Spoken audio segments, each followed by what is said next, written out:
Hello everyone, this is Moses from Zaatar Gardens.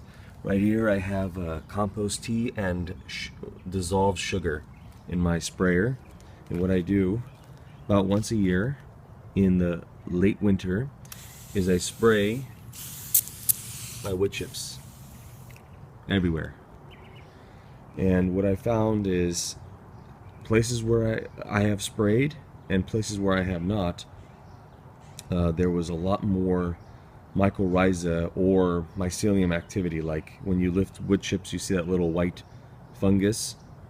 Places where I sprayed sugar, and I just put compost tea in here because two things at once to save time. But when I sprayed sugar in one spot, it was full, it was just completely white underneath. When you flip the wood chips over, it was all white. And the places where I didn't spray, when you flipped it over, it had mycelium. You could see it had the white fungus, but nowhere near. It was like snow when I flipped it over. So, and I remember reading online that mushrooms love sugar. So I said, okay, well, I just add sugar to my garden. You know light amount. What harm is it going to do? So, anyways, just a little tip to help your backyard grow a little faster.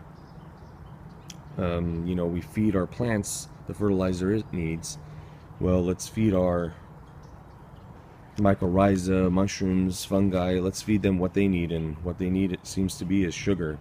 Sugar, wood, or bark, or any kind of wood chip material. So, that's a pretty good tip if you'd like to follow it. Try it out yourself. Try it in a certain area. Kind of like when you buy a new product for your carpet. It says try in the corner of the carpet, cleaning solution, the corner of a carpet, to make sure there's no discoloration.